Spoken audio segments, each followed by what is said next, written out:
Natalie. I'm TJ. And this is Warrior Showdown Season 2. Fight 2.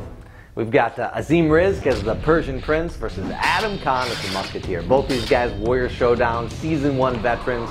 I knew what they were capable of at this point, and I really wanted to push the limits of the choreography. And I would say that out of all of the Season 2 fights, this is the most technically challenging. What I asked them to do with the swords is pretty difficult, and it requires a very expert hand. Unfortunately, they both have it. Two of them. They have really good fight chemistry. So, and they worked really hard again at putting these fights together. They're professionals.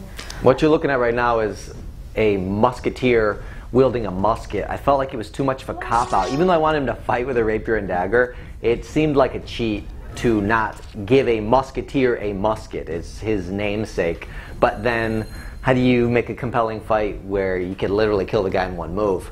And we thought it would be fun to explore some of the video game lore of the Persian Prince, who has the ability to command time and have a do-over.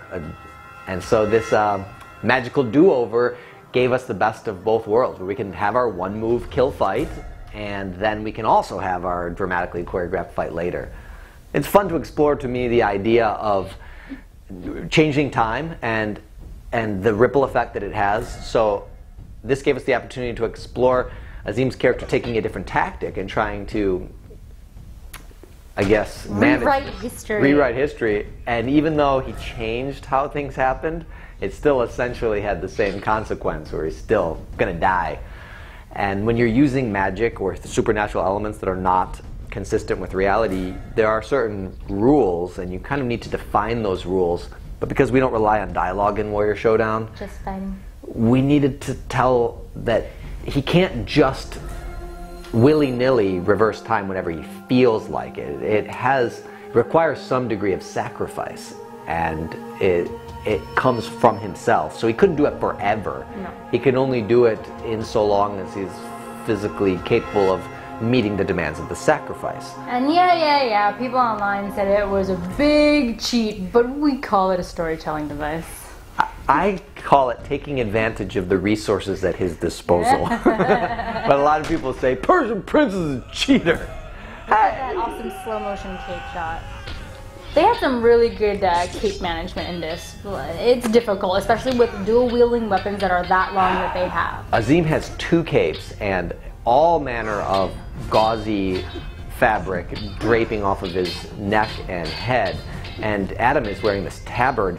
Those things got in the way a lot. So they're not just coordinating their weapon movements, they're managing their costumes on the fly. And when you're really this good at it, you don't notice that that's what they're doing, but they're constantly redirecting their clothes, not just to keep it from getting tangled up and hurting themselves, but to make cool visuals like that. Man, that's awesome. Clutching your grudge. Look at that, whoosh, hitting the cape. These guys developed such a strong fighting rapport together that they could literally get within inches of each other and it still be safe because they knew what they were doing. That is a practical stunt. Most of these stunts were done practically because these guys are just that good. You'll see a combination of different things used for filmmaking, where sometimes you use camera trickery or you'll utilize post-production techniques to enhance a stunt, but that was them performing it on the day. Hat management was actually trickier than getting these guys to move their bodies. Azim's character throughout this does a lot of grip changing with his sword, and he's doing it in the middle of choreography, which is really tough. There's another example of how good these guys could get right next to each other. And Adam's sword skills are so deft he can drop a hat right on his head. Actually, he's flicking it up for real, but we drop it onto his head in another shot. Another thing that's worth mentioning is the curvature of the scimitars creates a very difficult attack and defense radius, where his hand could go completely beyond the body of Adam before the blade makes contact with the other blade. For storytelling purposes, it almost looks like sometimes he cuts him without him doing it. Can you believe how high Azim can jump? He's using a mini tramp in that shot to get that high, but he's still a pretty acrobatic young guy.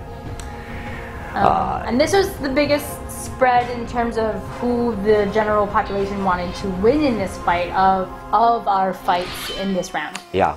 Right now in this shot where you see that hat going up, that's Adam like crouched like this and timing himself off Azim and chucking his hat up into the air. It's kind of a over-the-top. We're giving them all of dramatic. our storytelling tricks. Hey, you know, we do not keep secrets We're givers. from our audience. You guys ask and we deliver. We want to tell the best story we can, but we also want to empower you to steal some of our techniques because we stole them from filmmakers that came before us.